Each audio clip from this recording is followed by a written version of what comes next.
Dah. Okey.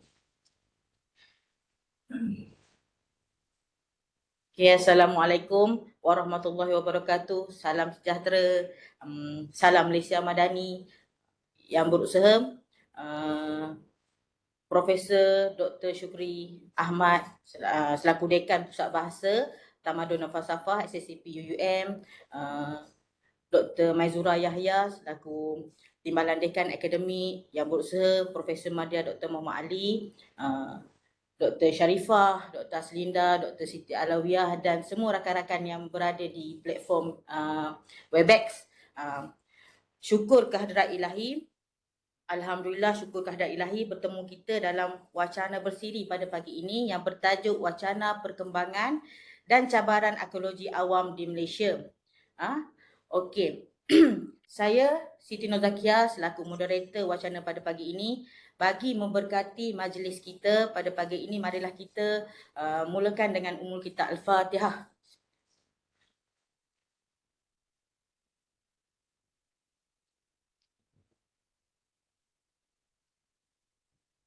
Amin amin ya rabbal alamin. Suka saya ulangi, tajuk kita, wacana kita pada pagi ini adalah perkembangan dan cabaran arkeologi di Malaysia. Sebelum memperkenalkan panel, izinkan saya sampaikan serangkap pantun untuk santai-santai pada pagi ini. Tangkas si jebat bermain keris, cincin delima tersarung di jari. Orangnya hebat, tersenyum manis. Nazatul Akmal empunya diri. Okey. Assalamualaikum Doktor, selaku panel pada pagi ini. Dr. Nazatul Akmal binti Muhammad Mokhtar merupakan graduan lulusan Ijazah Sarjana Muda Sains Gunaan Kepujian Pengkhususan Biologi dan Pengurusan Vektor dan Parasit daripada Universiti Sains Malaysia. Beliau memperoleh Ijazah Sarjana Sastra Arkeologi dalam bidang pengajian tamadun awal pada tahun 2012 dan mendapat Ijazah Doktor Falsafah pada tahun 2019 dalam bidang teknologi dan perdagangan sejarah awal daripada Universiti Sains Malaysia juga.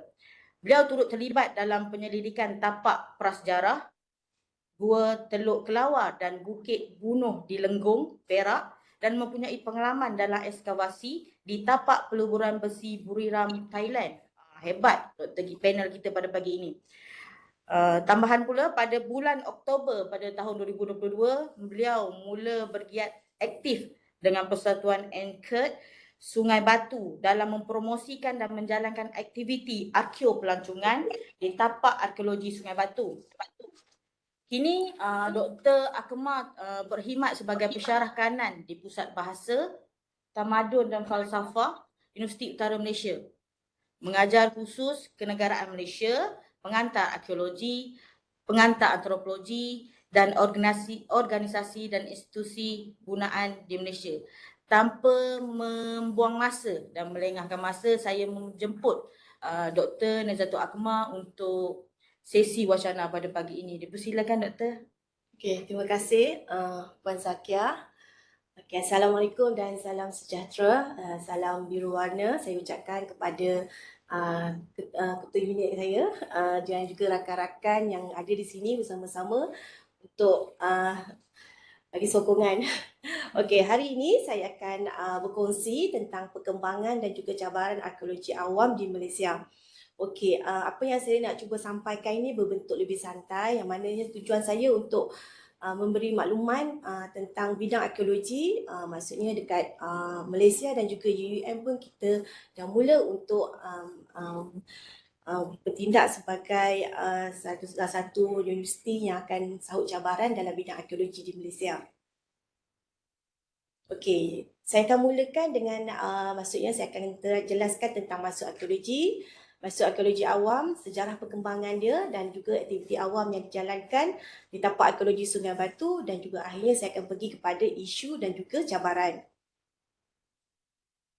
Okey, saya akan jelaskan kat sini apa itu arkeologi. Okey, Jadinya kajian berkaitan tentang kehidupan dan kehidupan lampau melalui kajian terhadap peninggalan material ataupun budaya seperti alat batu, rangka, tembikar, bangunan dan lain-lain. Okey, bidang ini merungkai persoalan-persoalan tentang cara hidup masyarakat dahulu. Contohnya dari segi diet, pemakanan, aktiviti harian, struktur sosial dan juga pemahaman tentang manusia di zaman sekarang. Contohnya, kalau kajian genetik kita dijumpa rangka manusia prasejarah, kita dalam memahami manusia moden tu kita kita dengan aplikasi dengan saintifik, kita akan lihat kat sini untuk kajian arkeologi ni dia tidak hanya melibatkan metod-metod yang terdahulu, kita aplikasikan juga metod terkini sebab untuk mencari jawapan kepada genetik rangka manusia. Okey.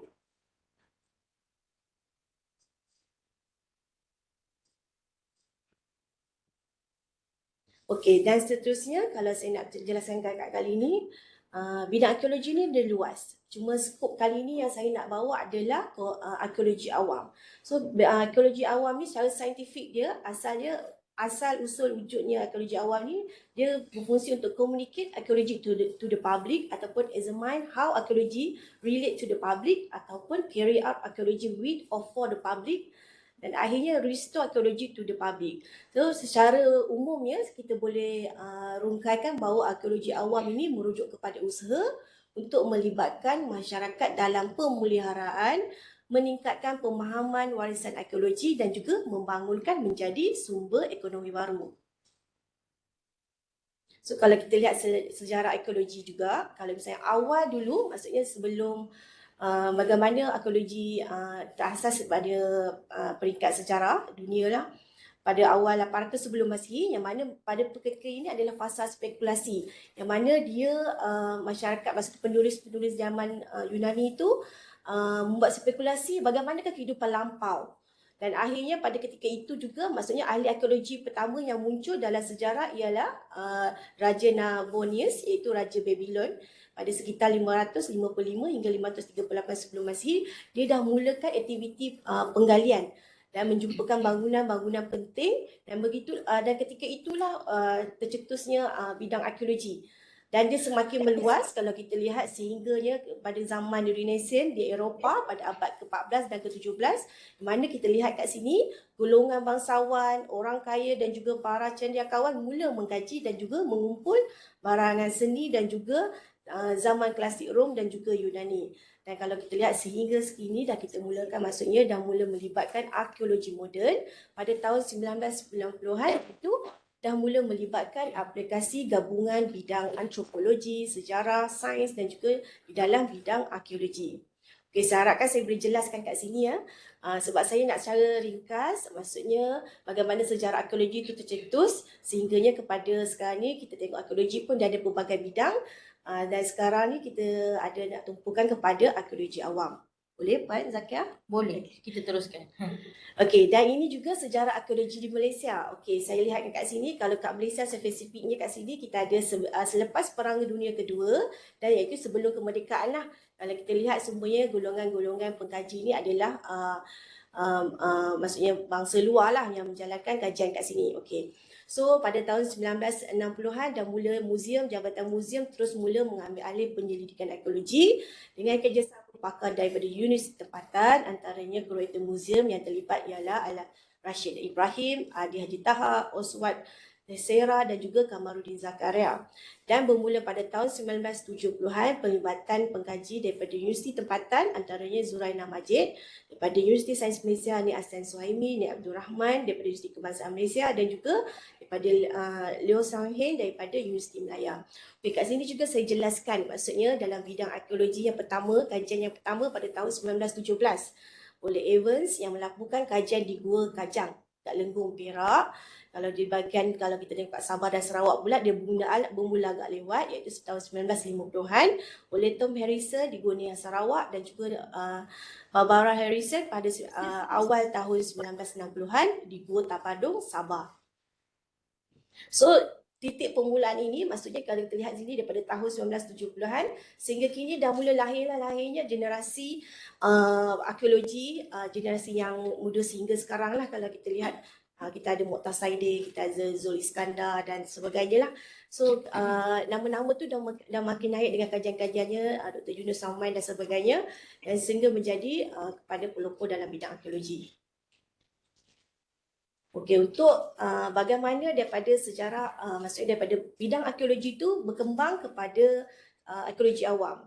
Sejarahnya bermula apabila pada tahun 1970-an hingga tahun 1980-an, dia dah berkembang pada tahun awal 1990-an dan meningkat perkembangannya pada tahun, kita tengok abad ke-21, iaitu usaha ini kita lihat dia semakin giat dijalankan. Okey, pada asalnya istilah arkeologi awam ini dicipta oleh Mike Dempsey pada tahun 1970-an dan pada awal tahun 1970-an yang berdasarnya memasukkan ahli arkeologi untuk merekod dan juga memelihara tinggalan arkeologi yang diancam oleh kerja-kerja pembangunan. So maksudnya tugas ini kita jalankan rekod ini untuk orang awam sebagai pihak awam. So pada ketika itu, so kita lihat kat sini kepentingan, maksudnya kita perlu melibatkan komuniti itu sendiri untuk sama saling faham dan memahami, untuk sama-sama membantu dalam memelihara dan juga mengetengahkan tapak-tapak arkeologi inilah. So jadi isu pertama kalau kita lihat kat sini, Jurnal Public Archaeology pada tahun 2000 juga menyenaraikan tema-tema berkaitan. Maksudnya dalam public archaeology ni dia besar juga, dia ada dasar-dasar arkeologi, pendidikan dan arkeologi, politik dan arkeologi dan juga pasaran antiquity, etnik dan juga arkeologi, penglibatan awam dalam arkeologi dan undang-undang, ekonomi arkeologi dan pelancongan budaya dan juga arkeologi. So kita lihat kat sini daripada dah start tahun 2000, arkeologi awam ni dia dah menyentuh hampir keseluruhan aspek, yang mana arkeologi ini boleh memberi pendidikan dan juga pendedahan dan mencakupi semua-semua aspek ini dalam, maksudnya dalam sosial masyarakat komuniti sekarang lah untuk diketengahkan.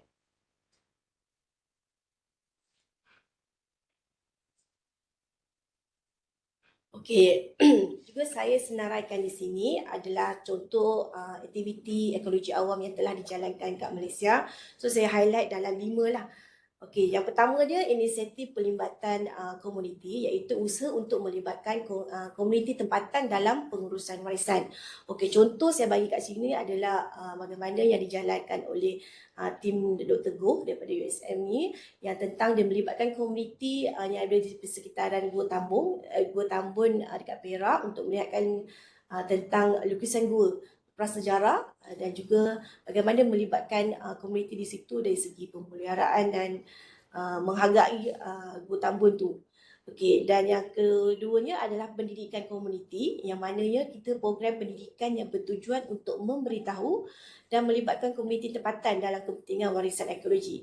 So kat sini saya bagi contoh, kalau misalnya kita maksudnya bengkel dan juga taklimat yang kita melibatkan komuniti tempatan, yang mana contohnya kita terlibatkan tour guide dan sebagainya, kita mendidik mereka dan juga memberikan ilmu-ilmu yang berkaitan arkeologi yang sesuai, so untuk pengetahuan mereka dan juga untuk sebaran. Maksudnya dia bawa tourist guide, bawa pelancong, so dia sampaikan ilmu yang berbentuk ilmu yang akademik juga, dan lebih santai yang juga boleh sampaikan kepada pengunjung-pengunjung kat situ. Okey, yang ketiga adalah pelibatan dalam pengurusan. Yang ini maknanya melibatkan komuniti tempatan dalam proses membuat keputusan berkaitan pengurusan dan pemeliharaan tapak arkeologi. Contohnya kalau misalnya yang dijalankan oleh majlis di daerah suatu kawasan, bagaimana kita memanggil semua komuniti setempat, bagaimana kita nak menjana sama-sama, menjana kesejahteraan kawasan yang kita nak jaga dengan melibatkan komuniti, so memberi dia orang meminta pandangan dan juga pendapat mereka untuk sama-sama dalam memelihara tapak tersebut. Dan akhirnya nombor 4 adalah kedua akhir ni, nombor 4 adalah promosi, yang mana dia melibatkan usaha untuk mengetengahkan produk arkeopelancongan dan juga tapak-tapak warisan arkeologi. Contohnya kita ada Festival Kedah Tua 2016.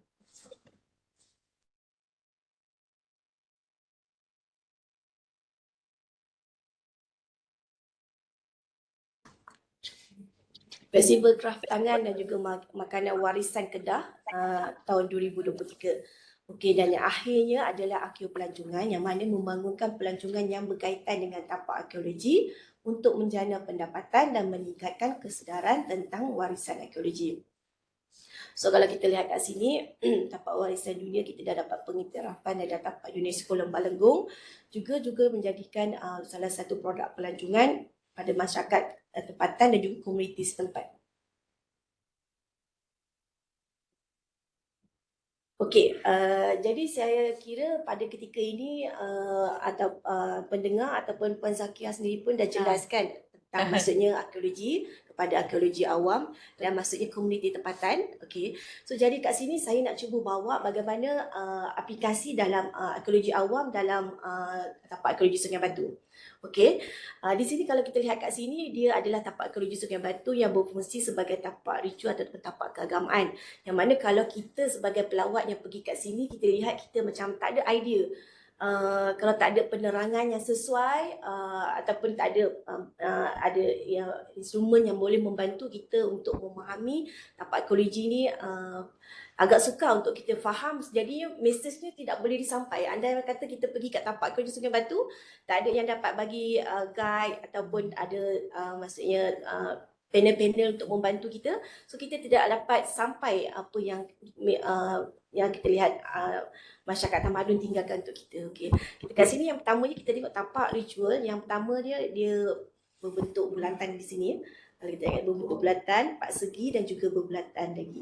So kita tahu struktur ni adalah yang pertama ya dekat yang ada di dunia ni, kiranya struktur bulatan yang untuk zaman tamadun. Okey, so kita tahu kat ini satu-satu ni strukturnya sangat istimewa yang membawa kepada transisi, maksudnya daripada agama yang percaya kepada ananisma kepada agama Buddha. So kita lihat yang 4 segi ni, kalau lihat kat sini 4 segi dia dah mula membentukkan monumen stupa. Okey, yang mana kita jumpa batu bersurat yang menerangkan tentang mantra Buddha. Okey, begitu juga dengan tapak peleburan besi yang ada dekat tapak Sungai Batu, tapak arkeologi Sungai Batu. Kalau kita lihat memang keseluruhannya ditinggalkan begini, sebab yang ini ditinggalkan untuk pameran in situ. Maksudnya untuk tontonan umum dan bagaimana data-data arkeologi ditemui. Okey, kita tengok kalau kita lihat kat sini, kita tak akan lihat yang maknanya dia ada kat sini bahagian A adalah lokuasi lombokan tuya. Dan tuya dia berfungsi sebagai apa, kita pun tidak tahu. So tuya ini adalah, kalau kita lihat kat sini, dia adalah corong laluan angin ke dalam. Minta tolong ada kalau yang pasang mic tu minta tolong mutekan sebentar boleh? Okey, terima kasih. Okey. Tak sedar apa. Okey, jadi kat sini juga kalau tapak peleburan besi, kita lihat di sini dia ada tinggalan relau. So yang ini memang memerlukan maksudnya bantuan sama ada komiti tempatan yang ada di situ untuk sama-sama kita train untuk maksudnya dia faham untuk memberi penerangan kepada pelawat yang berkunjung di sini. Okey, dan yang ini juga adalah tapak JT ataupun platform pentadbiran, yang mana kita akan jumpa macam yang ini kita ada atap genting. So kita tahu struktur dia berbumbung dan struktur lantai dia.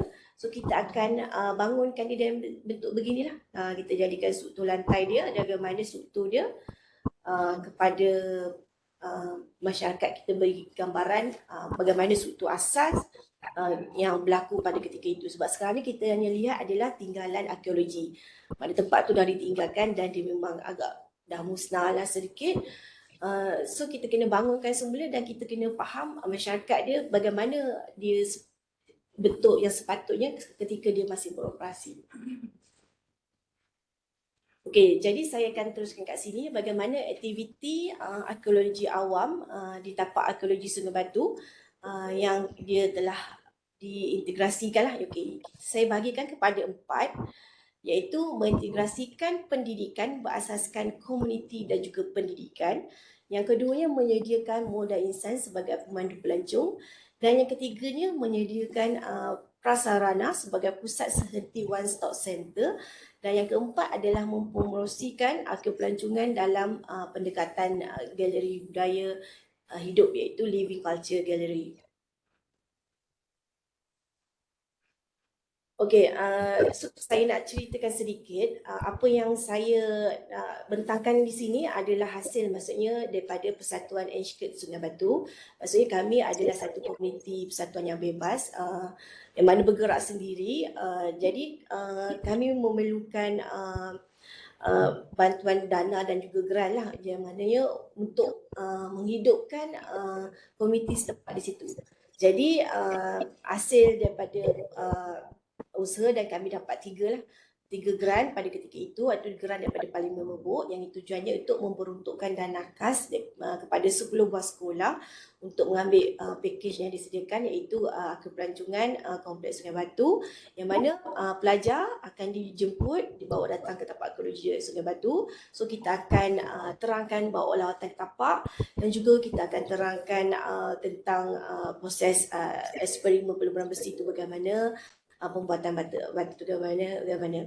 Dan ketika keduanya kita ada daripada APPGM SDG, iaitu memberikan dalan dalam menyediakan fasiliti sementara untuk ruangan pameran arkeologi tapak Sungai Batu dan juga untuk aktiviti lah. Dan yang ketiga adalah Grant Teen City, yang mana dia melibatkan 6 buah sekolah juga untuk kita jemput ke tapak arkeologi Sungai Batu. Ini juga selain daripada kita jemputan pelajar sekolah ke tapak arkeologi Sungai Batu dan juga Muzium Lembah Bujang, kita juga mengadakan juga pameran di sekolah sekitar Sungai Petani, dan juga kita bawa sekali aktiviti pembuat bata di sekolah. So idea dia sama ada kita menjemput pelajar datang ke tapak arkeologi Sungai Batu, ataupun kita bawa tapak arkeologi Sungai Batu pergi kepada pelajar di sekolah. Okey, dan di samping di situ, untuk aktiviti-aktiviti ini juga kita bekalkan sekali dengan buklet Kembara Kedah Tua, iaitu kalau kita lihat kat sini memang pengisian tentang sejarah Lembah Bujang dan juga aktiviti. Maksudnya dia orang pulang ni nanti, dia tidak akan pulang dengan tangan kosong. Di samping ilmu yang ada, yang dia orang faham, di samping itu kita bagikan buklet yang ada sedikit nota dan juga aktiviti yang dia orang perlu sertai sepanjang dia orang terlibat dalam aktiviti-aktiviti inilah. Okey. Okey, dan dalam yang keduanya dalam menyediakan modal insan sebagai pemandu pelancong, yang ini kita dapat daripada Grant Teen City, iaitu Cultural Economic Catalyst Grant. Okey, yang mana kami melatih 6 orang penduduk tempatan sebagai pemandu pelancong. Okey, 6 orang ni terdiri daripada maksudnya bekas pekerja, maksudnya masa tapak arkeologi Sungai Batu start daripada 2009.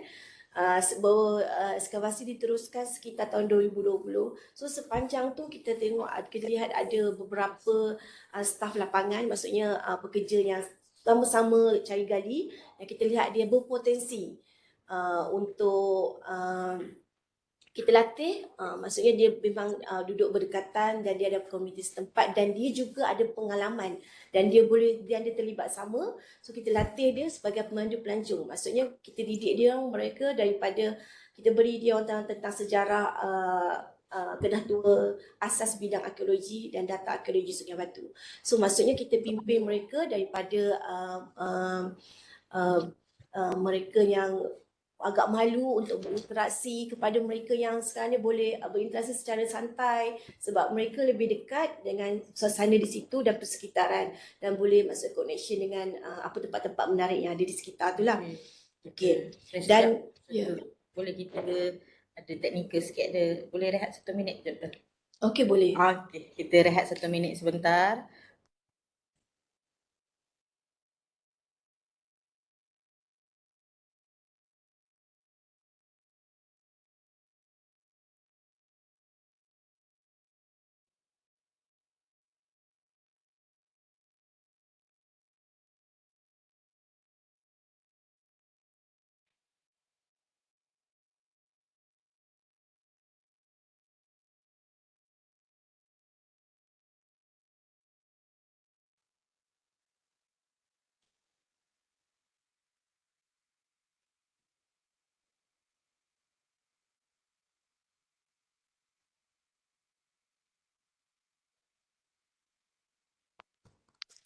Okey, kita teruskan. Okey, silakan doktor, diteruskan lagi.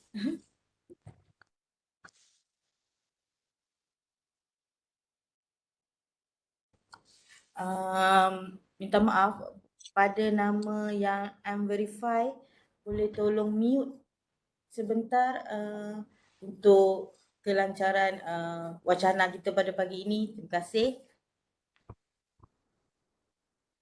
Okey, Doktor, boleh teruskan? Okey.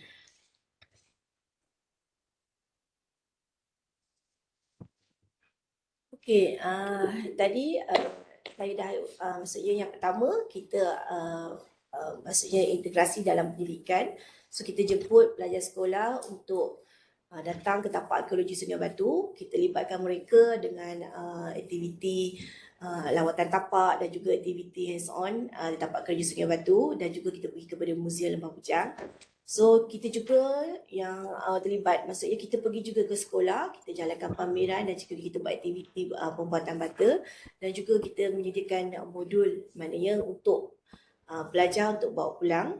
Okey, dan yang keduanya tadi kita menyediakan modal insan yang mana kita melatih 6 orang penduduk setempat di situ untuk sama-sama sebagai pemandu pelancong, di mana kalau misalnya ada pengunjung yang perlukan bantuan untuk dari segi penerangan dan sebagainya, kita dah sediakan pemandu pelancong yang akan membantu bagi penerangan. So daripada awal, daripada tiba sehingga ke akhir lawatan, kita akan bantu untuk sama-sama bagi penerangan. Okey, yang ketiga ini adalah dalam penyediaan prasarana sebagai pusat sehenti ataupun one stop center.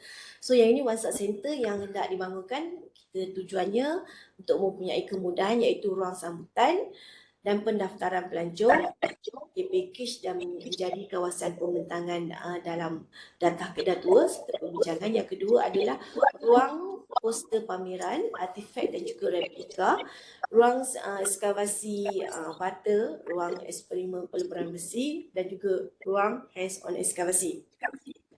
So kelima-lima ruang ini perlu berada dalam persekitaran terbuka tetapi berumur. Okey, yang ini kita dapat dana ni untuk merealisasikan one stop center kita ni dengan daripada kumpulan rentas Parti Parlimen Malaysia kat sini, APPGM, yang mana kita dapat fasa pertama dan juga fasa kedua. Fasa pertama kita menyediakan one stop center, yang kedua kita menaik tarafkan one stop center dengan mana yang masih kekurangan dari segi bekalan elektrik dan juga air kita bangunkan, dan juga kita menyediakan ruang untuk menghasilkan cenderamata yang dihasilkan oleh komiti tempatan yang kita boleh sediakan. Maksudnya kat situ juga kita menyediakan ruang untuk pasaran ni kat situ. Maksud kita boleh pelawak-pelawak pengunjung pun boleh mendapatkan cenderamata yang dihasilkan oleh komiti tempatan yang berkaitan dengan tapak arkeologi Sungai Batu. Okay, yang ini kita diberi kebenaran daripada Majlis Daerah Sungai Petani. So kita diberi kawasan parking untuk beroperasi di sini. So kita pada yang kalau kita lihat kawasan lapang ni, so fasa yang pertama kita dapat melaksanakan tiga buah kemah, dan akhirnya fasa kedua dan ketiga kita dapat 5 buah kemah. So kita lihat kat sini dia adalah kemah piramid yang kalau kita lihat kat sini dia bukanlah struktur kekal. So dia boleh diubahkan dan dia juga maksudnya ketahanan dia tu boleh dalam kurang daripada 10 tahun untuk kemah ni. So dia kena sentiasa dijaga untuk di-maintain lah. Okay, kalau kita lihat kat sini, kemah pertama kita sediakan untuk ruang sambutan dan juga penerangan. So kemah kedua kita ada pameran. So kat sini adalah pameran artifak dan juga diorama. Artifak ni kita artifak sebenar daripada tapak arkeologi Sungai Batu. Kita dapat kebenaran daripada Jabatan Warisan Negara untuk dipamerkan di sini. Jadi kalau pengunjung yang tidak ada maksudnya masa yang tak singkat, so dia tidak dapat melawat tapak, dia cukup untuk melawat kelima-lima ruangan ni pun dia dah dapat dah suasana tapak ataupun ilmu tentang tapak arkeologi Sungai Batu. Okey, yang ketiganya kita ada eksperimen peleburan besi. So kat sini kita ada belakang ni, kalau perasan kat sini kita ada relau yang mana nanti pengunjung juga boleh lihat bagaimana eksperimen peleburan besi itu dijalankan. Dan kita ada kat sini hands-on ekskavasi. Kalau kat sini maksudnya ekskavasi ada proses cari gali, yang mana student-student, mana-mana pelajar yang nak teringin, nak merasa bagaimana menjadi ahli arkeologi dalam sehari itu boleh. Sebab kita bagikan dia tapak mokap, iaitu tapak yang kita dah memang tanamkan dengan artifak-artifak arkeologi. So mereka boleh mulakan proses cari gali dan merasai pengalaman untuk menjalankan proses-proses ekskavasi. Dan kelimanya adalah eksperimen pembuatan butter. Okey, kenapa kita jalankan eksperimen pembuatan butter di sini? Sebab main kebanyakan monumen yang ditemui dekat tapak kerusi Sungai Batu dia main dia adalah butter. Monumen tu diasaskan daripada bahan butter. So kita tahu kat sini sebab butter dia sumber tanah liat yang banyak. Kalau kita tengok kat situ dia ada juga sungai kuno. So sumber tanah liat itu senang diperolehi. Jadi kami ambil inisiatif tu, maksudnya kita nak mengajar pelajar-pelajar bagaimana proses pembuatan butter itu. Sebab kebanyakan kalau tapak yang sebenar tapak kerusi Sungai Batu dia memang dihasilkan daripada penduduk tempatan dan juga dengan homemade, maksudnya dengan local made lah, menggunakan bahan-bahan tempatan. Okey, yang ini maksudnya saya jelaskan tadi kita ada ruang artifak di lapangan yang kita dapat kebenaran daripada catat warisan dan juga meja pameran untuk peluang besi. Yang ini 4 meja untuk pembuatan butter dan kita ada ruang penyimpanan, kita ada ruang untuk on ekskavasi dan juga yang di tempat ayatkan. Di mana kita juga ajar selepas ekskavasi tu tanah-tanah yang dikeluarkan tu akan melalui proses ayatkan. Sebab kita kalau boleh tapak arkeologi ni tanah yang sehalus-halusnya, sebab kadang-kadang kita jumpa manik yang artifak yang lebih halus tu. So kita akan pastikan setiap tanah yang keluar daripada tapak yang kita gali tu tidak ada maksudnya artifak yang kita tinggal. Okey, yang ini diorama yang mana dihasilkan sendiri oleh Inchkert ni. Tujuannya sama, maksudnya kalau kita lihat macam gambar pada asal tu, tapak arkeologi dia memang flat, dia mendatar. So yang ini macam mana kita nak bangunkan dan hidupkan suasana pada ketika itulah. So dapat idea, maksudnya kalau kita tengok tapak arkeologi Sungai Batu yang di tahun 788 sebelum Masihi sehingga kurun ke-15, so kita cakap ini tempoh masa yang lama. So kita nak gambarkan bagaimana pesat yang pada ketika itu peranan dia sebagai sebuah jeti pelabuhan dan juga industri peleburan besi dan juga pengurusan pelabuhan. So bagaimana suasana pada ketika itu kita gambarkan dia dengan diorama ni. So yang ini brosur akhir pelancongan yang ada, dan yang ini jenis butter yang kita hasilkan itu butter dengan tapak kaki haiwan dan juga mini durian. Okey, yang butter dengan tapak kaki haiwan ini adalah bentuk yang kita jumpa sebenar dalam butter, maksudnya butter monumen kata 205 sebelum Masihi tu. So kita memang ada jumpa butter dengan tapak kaki haiwan. So maksud proses jemuran tu ada binatang yang lalu. So kita nampak dia berbentuk masih sekarang, dan yang ini kita ambil identiti tu, kita jadikan dia berbentuk souvenir sebeginilah. So yang ini daripada butter tanah liat local made yang dibuat oleh komuniti tempatan kita. Yang asal? Bukan, maksudnya dia dihasilkan bentuk kita ikut bentuk yang asal, cuma dihasilkan oleh komuniti tempatan kita. Butter tu tanah liat memang sumber daripada sumber yang ada di sekitaran, kita hasilkan dengan acuan sebegini dan dibakar. So yang ini memang maksudnya proses dibakar ni pun kita bakar secara tradisional lah, nak kata, bukan menggunakan moden, guna oven dan sebagainya. So kita guna daripada kayu-kayu lah, memang open firing kita buat. Okey, dan yang keempat dia adalah mempromosikan akhir pelancongan dalam pendekatan galeri budaya hidup atau Liwi Culture Gallery. Okey, yang ini tujuannya sebab maksudnya selain dia orang melawat, mereka sendiri dapat merasai pengalaman macam mana hands-on ekskavasi, jadi proses eksperimen peleburan besi dan juga pembuatan butter. Sebab dia berbeza sama ada kita bagi penerangan dan mereka mendengar, ataupun kita bagi penerangan dan mereka involve sekali terlibat dengan aktiviti. Itu lebih sampai lagi, maksudnya ilmu tu mudah difahami sebab mereka merasai sendiri dan proses tu bagaimana. Jadi dia punya daya tumpuan tu lebih lagi lah. Okey, nanti kalau Puan Zakia nak pergi tapak arkeologi Sungai Batu pun maksudnya Puan pun boleh cubalah. Okey. Dan selain daripada promosi tu, kita ada juga kat sini promosi yang melibatkan yang ini pertama jadi jalan pada Festival Kedah Tua 2016. Yang mana ni pada ketika ini kita cuba untuk mengetengahkan tapak arkeologi Sungai Batu. So kita jalankan seminar ini dengan menjemput 5 pakar tamadun dunia, iaitu daripada Mesopotamia, Indus, China dan juga Mesoamerika dan juga Greco-Romans. Yang mana kita nak bawa mereka datang ke tapak arkeologi Sungai Batu, menyaksikan sendiri jumpaan-jumpaan arkeologi beserta sekali dengan bukti-bukti data pentarihan. So untuk mendapat pandangan dan juga akhirnya kata sepakat yang Batu setujulah, maksudnya tapak arkeologi Sungai Batu merupakan tamadun terawal di Asia Tenggara pada 788 sebelum Masihi.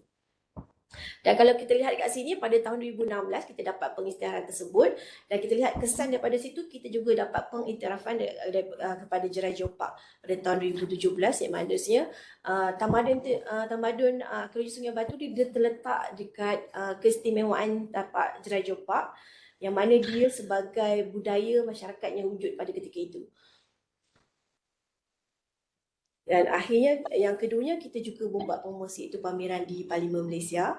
Kita pergi dua kali, iaitu yang pertama tu hari terbuka Parlimen Malaysia. Yang kat sini tu kita tak jumpa ahli parlimen, tapi kita maksudnya dia satu Kuala Lumpur dan sebagai kawasan sekitar tu boleh datang ke parlimen. So saya nak share memang audiens dia memang ramai dan kebanyakannya mereka penduduk sekitar tu tak tahu pun pasal jumpaan arkeologi di Kedah Tua. So apa yang kita jalankan ataupun kita cuba nak mengangkat tapak arkeologi Sungai Batu, cuba nak bagi pendedahan pada masyarakat di luar lah, maknanya jauh daripada komuniti Sungai Batu, dan mereka semua kebanyakan tertarik dan memang nak join benda-benda macam ni sebab mungkin jarak yang jauh, tapak arkeologi Sungai Batu tu maksudnya Kedah sini, Lembah Bujang tu tak sampai untuk dalam pengetahuan mereka. So satu-satu cara terbuka hari terbuka parlimen ni salah satu, maksudnya saya katakan salah satu cara yang sangat berjaya lah, yang mana dalam kita punya tujuan untuk menyampaikan arkeologi awam ni. Sebab maksudnya andai pun mereka tidak pergi tapak arkeologi, tapi kita dah bawa sekali pameran ni, kita bawa bahan replika relau, bahan-bahan artifak dia serta diorama. So kita dah sampaikan ilmu tu. Maksudnya tamadun Kedah yang tertua dekat Asia Tenggara, so yang tertua juga di Malaysia lah. Kita boleh sampaikan maksudnya kepada pengunjung-pengunjung, sebab yang pada hari ini melibatkan semua pengunjung umum lah, kategori golongan masyarakat yang ada. Okey, yang keduanya adalah persidangan Parlimen Malaysia. Yang ini maksudnya bila kita ada kat sini memang maksudnya kita nak juga maksudnya dapat menyampaikan tentang arkeologi Sungai Batu ni kepada semua ahli parlimen, maksudnya untuk dapatkan sokongan dan juga maksudnya dapat kerjasama lah untuk datang sama-sama mengangkat tapak arkeologi Sungai Batu. So memang saya katakan kat sini untuk memperkenalkan dan mengangkat tapak arkeologi Sungai Batu kepada semua ahli parlimen Malaysia. Okey, saya sertakan juga maksudnya gambar-gambar. So kalau kita katakan kat sini kebanyakan ahli parlimen memberikan respon yang sangat baik tentang apa yang tapak arkeologi Sungai Batu cuba ketengahkan ni. Dan juga ada juga beberapa yang ahli parlimen yang datang berkunjung ke tapak arkeologi, kesan daripada daripada pameran ni, dan juga ada membawa ahli-ahlinya untuk melihat dan membangunkan tapak arkeologi Sungai Batu. Dan yang terbaru juga adalah Festival Warisan Kedah Tua iaitu 2023. Yang ini rintitan daripada Festival Kedah Tua yang 2016. Maksud kami warisan tu maksud kami nak cuba bangunkan apa ikonik penting dekat arkeologi Sungai Batu yang kita cuba bangunkan.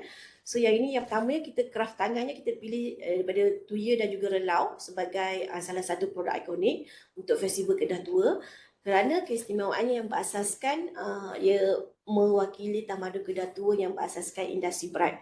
Okey. Yang keduanya kita ambil air nira daripada pokok nipah untuk diangkat sebagai minuman untuk warisan Kedah Tua. Dan akhirnya kuih ataupun gendoncak yang merupakan sejenis kuih yang berasal daripada negeri Kedah. Segala negeri lain takkan boleh rasa lah untuk gendoncak. Dan ketiga-tiga ni kita cuba angkat pada masa festival warisan Kedah Tua untuk dijadikan produk ikonik kepada negeri Kedah. Okey, isu dan juga cabaran. Okey, isu dan cabaran ni merupakan slide saya yang terakhir. Jadi saya bukalah kalau misalnya nanti tak bersedia dengan soalan boleh dia terus type dan sebagainya.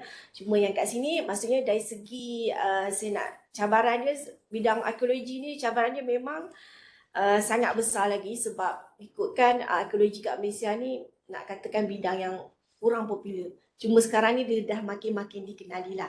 Okey, yang pertamanya isu dia adalah tekanan pembangunan ekonomi yang pesat. Okey, kita lihat apabila pembangunan ekonomi cara tak langsung ekonomi dari segi pembangunan dan juga pertanian dia akan memusnahkan sebahagian tapak arkeologi. Sebagai contoh, tapak arkeologi tu dia kebanyakannya di dalam hutan dan sebagainya. Apabila ada pembangunan dan pertanian, tapak yang belum dikaji ataupun belum dikenal pasti, kemungkinan besar akan dimusnahkan. Sebagai contoh, kalau kita membangunkan jalan raya saja, dia juga akan memusnahkan. Itu cabarannya lah. Sebab kalau kita nak cakap kan, arkeologi ni kalau kita melibatkan satu media ni satu bidang yang sangat luas dan dia memerlukan dana yang besar. Dan kita nak cakap kalau masyarakat, kalau kita tahu masyarakat prasejarah sendiri, dia sendiri dia punya cara hidupnya pun kita tahu ada kawasan-kawasan hutan, kawasan maksudnya gua pelindung dan sebagainya. Jadi kita tahu tempat-tempat yang sebegitu. Jadinya untuk dapatkan keseluruhan tapak prasejarah tu dia memang memerlukan usaha yang sangat banyak dan masa yang panjang. Okey, dan yang keduanya adalah kekurangan pakar mahir. Yang ini saya katakan pakar mahir maksud pakar arkeologi. Kebanyakannya yang sini-sini arkeologi banyakkan ada faktor kesihatan dan juga ada juga yang dah tidak lagi untuk menjalankan arkeologi. So yang adalah pelapis-pelapis muda. Tapi dia masih dikatakan jumlahnya sangat kurang lah. Okey, yang ketiganya adalah untuk memastikan pelibatan komuniti. Yang ini untuk bagaimana kita nak mengajak komuniti yang setempat itu sama-sama faham. Walaupun dia tidak bertindak sebagai maksudnya ejen komuniti pelancongan ataupun maksudnya dia tak perlu menjadi seseorang lah untuk kepada tapak arkeologi. Cukup sebagai dia jadi orang awam yang alert pasal tapak arkeologi yang ada sekitar tu. Maksudnya kalau misalnya ada saudara mara daripada luar tu, misalnya dia tanya ni tapak apa tepi jalan ni dan sebagainya, so cukup dia sebagai dia jadi orang tengah ataupun yang jadi pemberitahu, maksudnya itu adalah tapak arkeologi, tapak zaman tamadun yang penting kat Kedah Tua dan sebagainya. Cukup, maksudnya dia alert dan juga sama-sama maksudnya memelihara juga. Kita menjadi media untuk hebahan dan juga kita bantu sama-sama untuk memelihara. Tapi itulah masalahnya, sepanjang saya dapat arkeologi ke Sungai Batu ni, kebanyakan orang luar yang datang. Penduduk setempat tu sendiri sebab ideanya kita ada dekat, bila-bila masa je boleh pergi. Tapi untuk komuniti tu sendiri yang untuk datang tu, nak jemput dia orang datang tu, itulah. Pada kedua-dua festival tu kita open, maksudnya kita memang jemput penduduk-penduduk tempatan. Kita bekerjasama dengan Jabatan Ketua Kampung. So kita bagi ketua-ketua kampung tu datang jemput untuk ni, tapi memang sambutannya kurang memuaskan lah. So macam mana cabarannya kita nak melibatkan maksud komuniti setempat dulu yang begitu berminat ataupun faham tentang arkeologi ni sebelum kita boleh nak panggil orang luar lagi. Okey. Dan yang cabaran yang keempat adalah dari segi rangka kerja perundangan dan penguatkuasaan yang lebih kukuh. Jadi pun kita tahu penguatkuasaan adalah kita ada undang-undang Jabatan Warisan daripada Jabatan Warisan iaitu atau warisan kebangsaan. Bagaimana dari segi penguatkuasaan itu supaya lebih berkesan, supayanya maksudnya bagaimana usaha ni dapat dijalankan yang lebih signifikan maksudnya mungkin adanya lebih penguatkuasaan undang dari segi pantauan berkala dan maksudnya dia orang kena faham yang tapak warisan ni andai dia kena pemeliharaan dan juga pemeliharaan maksudnya kena sentiasa jaga tapak kebersihan tapak tu dan sebagainya lah. Okey, itu saja daripada saya. Terima kasih Doktor di atas perkongsian ilmu yang menarik pada pagi ini. Saya alhamdulillah 2 kali dah saya sempat mengikut Doktor ke muzium ke Penang ya, Doktor. Tengok ekskavasi meriam. Betul. Meriam kat Penang. Okey, di sini saya buka soalan. Jika ada soalan daripada audiens kita ingin bertanyakan soalan pada pakar arkeologi kita pada pagi ini, ada? Daripada audiens kita di Webex. Ada soalan tak? Kalau okay. Sementara kita tunggu soalan daripada audiens kita, saya ada beberapa soalan doktor. Ini daripada student, rakan-rakan. Okey, ni daripada student saya, dia tanya, jika orang awam ni dia jumpa jumpaan sejarah macam artifak ke, fosil ke, tembikar tu, dia nak adukan pada siapa doktor? Okey, kalau dia jumpa artifak prasejarah ataupun artifak yang maksudnya memang kita tahu yang kita tahu dia adalah maksudnya bukan zaman moden. Dia kena faham kalau misalnya kita jumpa memang kita berkaitan dengan seramik, tapi kalau di zaman moden, zaman sekarang ni memang tak perlulah nak diadukan. Tapi kalau kita rasa dia melibatkan zaman yang lebih tua, so zaman lama, so yang paling pentingnya dia boleh pergi kepada jabatan muzium mana yang berdekatan lah.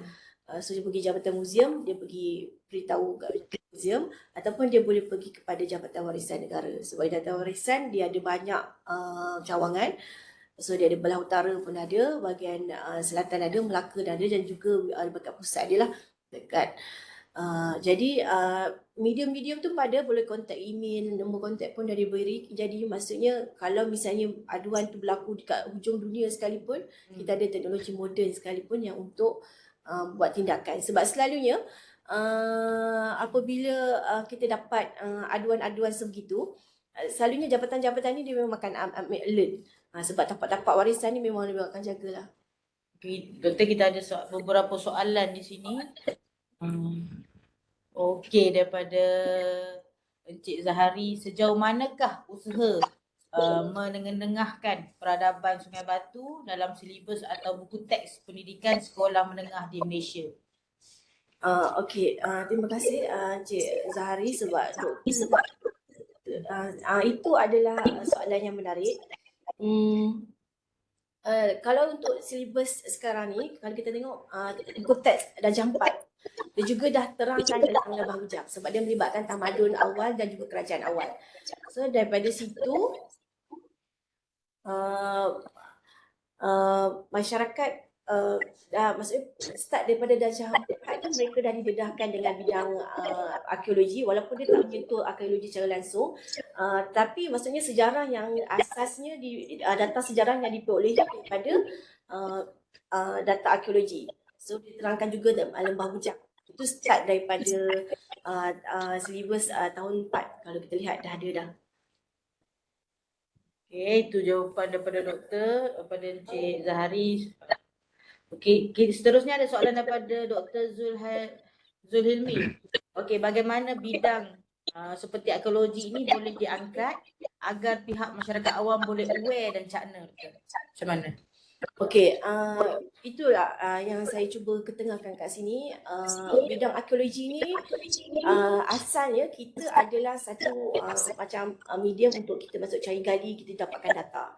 Kemudian bila kita rasa bila arkeologi ni rasa perlu, maksudnya ada satu lagi bidang iaitu arkeologi awam, yang mana untuk memberitahu pada masyarakat umum, maksudnya hasil-hasil data arkeologi dan juga cara untuk penyelengaraannya. So jadi bidang arkeologi awam ni dia perlu berkembang. Sebab dia tak perlu, maksudnya bidang arkeologi dia perlu pergi ke onsite, itu boleh buat ekskavasi prasejarah tamadun dan boleh melaksanakan. Cuma arkeologi awam ni kita adalah medium dari orang tengah untuk memberi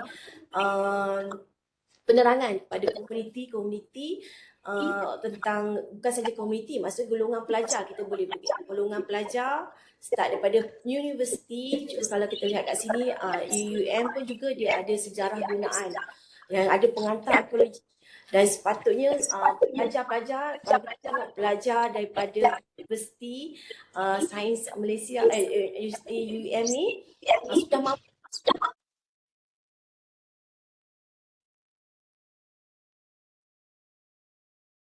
bagi kesedaran. Dia mula pada diri sendiri. Sebenarnya kita mula sebagai medium kita, maksudnya kepada family, kepada saudara mara, dan akhirnya nanti baru pendidikan. Maksudnya kita akan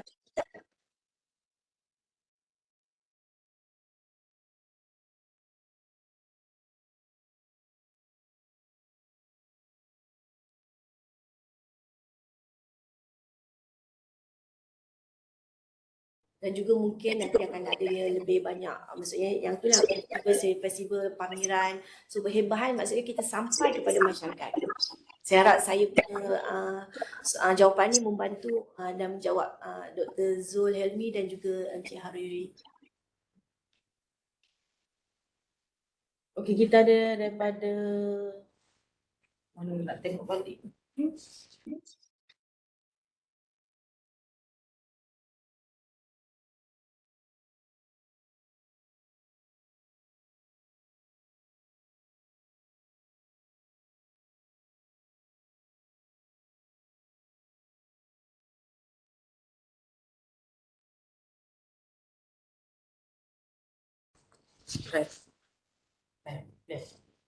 Okey, ada lagi soalan. Soalan. Okey. Bagaimana arkeologi menyeimbangkan antara persoalan agama dan persoalan ilmu? Okey. Sebenarnya apa yang kita tulis dalam agama akan disokong oleh data arkeologi. Sebab arkeologi dia tidak akan lari daripada maksudnya bukti yang ditemui sama ada pada akhirnya kepada bentuk saintifik. Jadi sepatutnya perjumpaan ni dia memang akan menyokong apa yang telah ditulis misalnya kita pada Quran sebabnya bentuk agama dan sebagainya. Dan dia sepatutnya dia tidak akan tentangan. Jadi maksudnya dia memang seimbang. Sebab kita untuk bidang arkeologi kita tidak akan mengatakan fakta yang bukan berdasarkan bukti. Itu yang kita kena faham. Maksudnya apa yang kita temui kita berdasarkan bukti dan juga data saintifik yang mana perjumpaan itu insya-Allah dia akan seimbang dengan data agama. Okey, ada soalan seterusnya doktor boleh? Boleh. Okey. Pada pandangan doktor, adakah perkembangan kemajuan semasa selari dengan pembangunan arkeologi? Kemudian yang kedua, kemungkinan ada garis panduan berkenaan ini. Okey, kalau ikut situasi sekarang memang untuk pembangunan semasa ni memang saya cakap memang jauh lagi lah untuk bidang arkeologi ni lagi. Okey, maksudnya kita perlu banyak melahirkan. Misalnya tadi pun saya punya isu dan masalah yang kedua adalah kita masih kekurangan tenaga mahir. So kita banyak perlu melahirkan golongan-golongan arkeologi muda. Maksudnya sebab kita nak bawa maksudnya golongan-golongan muda ni untuk minat maksudnya kerja yang mendaki, masuk hutan tu, menjalankan ekskavasi itu pun satu cabaran. Bagaimana nak menarik perhatian mereka, nak mengetengahkan bidang arkeologi. Okey, sebab sebenarnya untuk sejarah arkeologi adalah salah satu medium untuk membantu data sejarah. Jadinya kalau misalnya nak soalan yang untuk bertanyakan bagaimana jauh dengan perkembangan, memang kita arkeologi dia memang advance. Maksudnya teknik ini dia menggunakan teknik yang moden. Tapi sejauh mana data itu maksudnya mencakupi keseluruhan maksudnya keseluruhan negara tu dia belum lagi. Sebabnya kita tak mencakupi maksud pengisian sejarah prasejarah kat Malaysia lagi. Okey, soalan yang kedua tu saya tak. Oh. Ada garis panduan tak? Sudah. Oh, okey. Okey. Sekali lagi. Soalan. Terima kasih doktor jelas atas jawapan tadi. Ada lagi soalan doktor boleh? Okey. Sekarang Okey. Ni Cik Zahriri. Minat Cik Zahriri. Okey, lanjutan daripada soalan saya.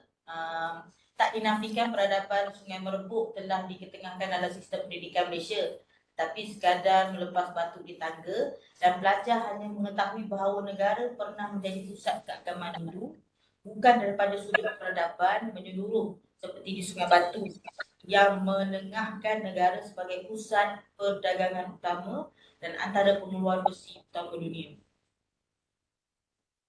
Jadi lanjutan daripada soalan itu ada pendapat yang betul saya setuju dengan pandangan Cik Hariri. Cik Zahari. Encik Zahari. Okey, maafkan saya. Okey, betul. Itu masalah kita dalam silibus pendidikan. Sebab tu saya cuba nak cadangkan, maksudnya selain kita pembelajaran di kelas, perlu melibatkan pelajar untuk outdoor. Maksudnya datang ke tapak teknologi, melihat sendiri. So maksudnya bukan sekadar pemahaman itu di dalam kelas saja. Sebab secara tak langsung aktiviti di luar kelas membantu juga membentuk bakal arkeologi moden, arkeologi muda. So maksudnya dia orang berminat, maksudnya golongan arkeologi tu bagaimana dia orang melihat sendiri proses dia. Secara tak langsung idea tu bercambak, saya boleh dari kecil kita cita-cita nak jadi arkeologis sebab rasa dia menarik. So jadinya saya memang perlu, maksudnya bukan saja kita terikat kepada silibus di dalam kelas, perlu pendedahan kepada peringkat sekolah untuk keluar dan melihat segala suasana, maksudnya bukan dalam buku tapi di outdoor dan kita lihat situasi yang Satu lagi tu soalan. soalan yang terakhir. Terakhir. Okey, terakhir. Okey, bagaimana untuk kita promosikan arkeologi awam ni memandangkan Miss UUM ni adalah pengurusan? Soalan saya tu. Okey, soalan itu soalan yang menarik sebab pengurusan, okey, arkeologi, bidang arkeologi dia juga ada pengurusan arkeologi, management arkeologi side. So memang sesuai untuk kita punya niche UUM pengurusan sebab arkeologi ni dia memerlukan pengurusan yang berterusan sebab dari segi integriti, dari segi undang-undang, dari segi pemeliharaan dan pemeliharaan, dari segi komuniti. So memang kalau arkeologi ni di dalam UUM ni dia memang patutnya dia memang boleh pergi jauh. Sebab dia memang untuk arkeologi Malaysia memang sangat memerlukan sangat bidang pengurusan arkeologi ni. Maksudnya nanti dia membantu segala segi lah. Maksudnya dari aspek bagaimana arkeologi itu ditemui sehingga akhirnya pemeliharaan dan juga pemeliharaan. Okey, terima kasih doktor di atas penjelasan yang ilmu yang menarik pada pagi ini dengan jawapan-jawapan yang bernas. Alhamdulillah. Terima kasih juga kepada penganjur pusat Tamadun dan Falsafah CCP UUM di atas wacana bersiri kita pada pagi ini. Saya sebelum tu kita ada boleh scan QR code tu boleh scan lagi.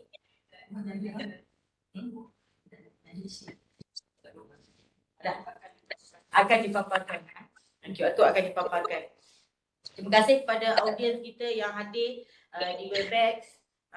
Terima kasih kepada pensyarah-pensyarah yang turut hadir memberi sokongan dalam bilik Bima Sakti ni, Dr. Sharifah, Dr. Aslinda, Dr. Siti Alawiyah. Okey, terima kasih pada sekali lagi pada pakar arkeologi UUM kita, Dr. Akmal. Saya akhiri wacana kita pagi ini dengan tasbih kafarah dan wal-as. Terima kasih. Assalamualaikum. Jumpa lagi di wacana yang seterusnya. InsyaAllah.